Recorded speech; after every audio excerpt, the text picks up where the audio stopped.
SnakeClan once stood alone, a powerful clan which ruled over their land, not with malice, but rather with quiet power. They lived next to a swamp that was full of snakes, snakes that SnakeClan believed were StarClan sent messengers. Even snake bites weren't often worried about, for snakes would never hurt a cat of SnakeClan. One day the swamp began to dry out. It was awful hot, and kids, queens, elders, and sick cats were most aching for a drink. The cast of SnakeClan collected as much water as they could, but it was not long before there was none left, and not long before casualties began. Flickerstar, an older but capable leader, was forced to make a dire choice after his deputy Tawny Freckle succumbed to the drought. Flickerstar, along with the remaining cast of the clan, traveled to find a land with plentiful water and a big supply. The move forced their old traditions aside. Flickerstar had to build new alliances with the clans which had already surrounded the land. Said clans, Honey Clan, Tree Clan, Clay Clan, and Doe Clan, thought of SnakeClan as proud. The leaders welcomed Flickerstar, and the medicine cats of the other clans were happy to see another cat, SnakeClan's medicine cat, with new traditions. Although SnakeClan was immensely grateful for the new, plentiful land, it seems like they have yet to learn what's really here. Hi guys! Okay, I'm super duper overjoyed to be sharing this with you. I love making up stories about characters, and I decided that Clangen is the perfect thing to do if I want to write and write, but also draw. My cat went missing recently, and I was feeling upset, so I decided that a cat game is surely going to make me feel better. Update, my cat was found while I was working on this video, so I am even more overjoyed to be sharing this with you. Time to come back to my roots and dive into warriors. Woohoo! Some things to note about this world. Their gathering place is an abandoned building next to a tree. The layout is like so. The clan's name for this place is the Crumbling Den. The place name is StarClan, although SnakeClan was never big on StarClan, is in the forest bordering SnakeClan and TreeClan, a gorgeous meadow with flowers. The night gladiolus, specifically an introduced one. Nobody knows how the flowers got there. Before I talk about any cats of SnakeClan, I would like to introduce the important cats of other clans. These are the leaders of the other clans at a gathering. Flickerstar was supposed to be beside Frozenstar, but I didn't have enough space, so I decided to just go with this. Going left to right, the first cat we will talk about is Fushstar of Clay Clan. He's thoughtful and very engaged with his clan. This past year, Clay Clan has not had many encounters with SnakeClan. However, they have been, as per usual, very tense with Honey Clan. This year, Clay Clan and Honey Clan went back and forth, getting mad at each other. It was very funny to witness. Overall, Clay Clan was doing pretty well. They don't have the greatest thoughts about Honey Clan and therefore Snake Clan due to the two clans' friendliness. I don't want to see a war break out, so let's hope for the best. I think Silversurf Tree Clan is just bitter because this year her clan lost many cats due to rogue attacks. There are currently 6 cats in Tree Clan. Silverstar is usually more thoughtful, but this year she's gone through some things. Honey Clan basically took one of Tree Clan's apprentices. Then, Silverstar's deputy was swept off by a river, and Silverstar has been grappling to keep order. Alone or not, no deputy could beat hers, and Silverstar has been struggling to cope. Is she really able to lead a clan so small and hopeless? Regardless, I think she'll be able to recollect and get her back together soon. Doe Clan's leader Ibistar is a responsible Tom who led his clan remarkably this year. The only issue was the 2 rogue ambushes, one of which killed a cat. Overall, this clan has not interacted with SnakeClan much either. The mother of some kids in SnakeClan is a member of Doe Clan. This is her. They are strong and capable in general, and I really liked seeing the clan develop. I've been the most excited to talk about Frozenstar of Honey Clan. He's a cunning and generally intelligent cat who is not afraid to speak up. This year, his clan hasn't exactly been the best at making friends with other clans, and the only clan that genuinely likes Honey Clan is SnakeClan. Honey Clan cats are something else. Frozenstar must be my favorite leader out of the 5 because he's so interesting. His scar, for example, comes from a big fight he was in as a young apprentice. He likes to make up stories about what happened so nobody believes him when he talks about the true story. Again, Honey Clan needs to up its game at being friends with the other clans because so far it's been pretty horrible. Excited to see them in action. Well, okay, done with that. Now on to the cats of SnakeClan. Flickerstar is a senior Tom who is sneaky and has a keen eye. I wanted the leader to be like a snake, and I thought someone sneaky would be great. Flickerstar was the one who ultimately decided to move territories. He has been settling in somewhat fine, although he hasn't interacted much with clans that aren't Honey Clan. Flickerstar wishes he had at least a little fewer lives because he's getting too old and yet he still has 9 to spare. The past of SnakeClan is getting to him.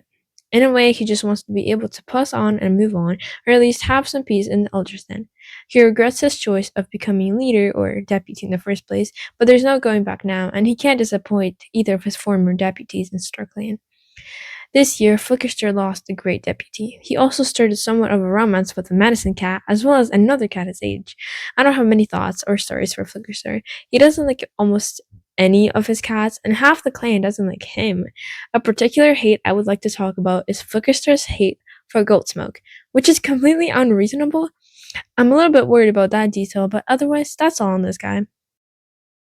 Rubblebeam was 40 moons old at the time that the clan arrived in the land of plentiful water. She never expected to make it that far, nor did she ever expect to become a deputy. In truth, she had always thought it would be her friend, Tiny Tuft, who would eventually make it to leadership. Rubblebeam is an insecure she-cat who made it to deputyship only after Tiny Tuft, the past deputy, had passed away. Not only that, but at that time, I was actively thinking that Rubble and Tiny would become mates. I forever mourn this romance that never happened. Rubblebeam has not gotten over it either, unfortunately. That might be because they had grown close during their initial trip and later bonded even more romantically. Rubblebeam can't wait to gain her 9 lives, if only to see Tiny Tuft again. This year, Rubblebeam got attacked by a rogue and saved by her best friend, who will be mentioned later. Other than that, she's been a great deputy and a reliable friend to others. Gilknight, oh Gilknight. She'd always had a passion for medicine, and becoming a medicine cat was the natural path to take. She was serving for the clan when the drought hit, and she was still struggles to move on from all the cats she was unable to save. Back in the old SnakeClan, there were plenty of cats. Gilknight had even had 2 apprentices. Although she loved and loves her role, it never stopped her from wanting kids. She believes now she should be allowed to, since there are barely any cats left in SnakeClan. She started the year with a crush on Flickerstar. The beginning of the year, very first moon. She was sick a lot this year, and also faced guilt over Tiny Tuft's death. Then, by the end of the year, this girl got pregnant. Yeah, looks like her dreams came true, but I wonder who the other parents of the kids is. At some point, Gillight even wondered what a certain cat thought about mates. I look forward to seeing what happens, even as I worry about having no medicine cat for the clan. Moving on to Curlyfade. Curlyfade is an adventurous she-cat who is a learner of lore and a great speaker. She was only 18 moons old when the clan had moved. She was young and impressionable, but with time she learned her lesson. Cats do not like Curlyfade very much. I'm not so sure what she did to cause that, but this girl does have a soft attitude. This year, Curlyfade grew quite close to Rubblebeam, although I think Rubblebeam thinks of them as more of a best friend than Curlyfade does. Curlyfade stepped up and saved Rubblebeam from a rogue, like, once. Right after, Curlyfade was thinking about being a kitty pat, and then about being the next deputy. I choose to think that means after Rubblebeam becomes leader, but who knows. Then proceeded to develop feelings for a cat that was formerly her apprentice. Staying up all night thinking of ways to impress said cat. I won't be allowing them to become mates if it ever comes to that, but I will be on watch. I really like her design, but in general, I don't really think of her as the most important cat. I wanted these 3 cats to be all together because they're close in age, and also this is pretty hilarious. All of these cats were very young when the year started, so I have no comments on them before their official move. Left to right, we have Edelweiss Pelt, a loyal she-cat who is often cold to others. She hasn't done much, except get rabbit poisoning and then get a crush on Tornbeetle. She is the cat that Curlyfade likes. Goldsmoke is the next cat in line. He's a sneaky Tom who's a great mediator. Mediator? I don't know. This year, Goldsmoke had a dream about the old SnakeClan, though he does not remember SnakeClan at all, and generally connected with everyone. He has a bit of a crush on Rubblebeam, and he's very close with his former mentor, Curlyfade. Curlyfade mentored them both. Sorry, pause. Continue. Not a lot of the clan like him, or more like most of the clan doesn't like him. He hasn't done a lot, but as time progresses, I'm excited to see more of him. Finally, good old Tornbeetle. A troublesome but insightful Tom, Tornbeetle has kind of taken over my heart. He was mentored by Flickerstar, who taught him to be more ready for a fight and better at providing insight. He is the 3rd and final cat of my Torn, Curly, Edelweiss love triangle. So Tornbeetle likes Curlyfade likes Edelweiss Pelt, and Edelweiss Pelt likes Tornbeetle. One of his significant relationships is his comfort in Gil Knight as a role model. These three cats are the youngest, besides the kids, in the clan, and I want to see more of them as we go along. If anyone wants the second part, that is. The Queen's Den. With no queens, but rather Moprush. This adventurous Tom joined the clan in Moon 3. He is a former loner, and since joining, I've seen him express regret in joining. He has thought about being a kitty pet, as well as literally bringing half-clan kids right on Moon 12. This is the mother, by the way, we talked about her earlier. When Moprush joined, he had a broken back. Though he has healed, he will be forever scarred. He has romantic feelings for Gil Knight, while having a mate from another clan. Okay. Has some very negative feelings for Flickerstar, possibly out of jealousy. You know, Flickerstar Gil Knight. Yeah.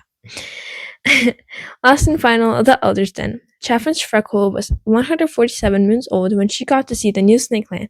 It was wonderful. The she-cat had already lived a long life and built a family, only to watch it be torn away by the deaths caused by the child. Her daughter, Tawny Freckle, had been the deputy of SnakeClan and the final cat to lose their life to the drought before Flickerstar decided to leave. In a way, Chaffin's Freckle hates Flickerstar for that, but she also harbors romantic feelings that she is not ready to acknowledge. Deep in her age, the strict she-cat has always been arrogant, and not many cats she chooses to get close to. There is always guilt remaining over her children and deceased mate, and Chaffin's Freckle is. And those were all the cats. I love and adore all of them and all of the little stories within them. Even though it's not easy to come up with a storyline based on only 12 moons of knowing these clans, I think I've done a pretty good job, and I hope you think so too. I have an old story that I've written about warrior cats, so if you want a second part of SnakeClan or to hear some terribly written warrior cat stories, let me know in the comments. Thank you so much for watching, and see you next time.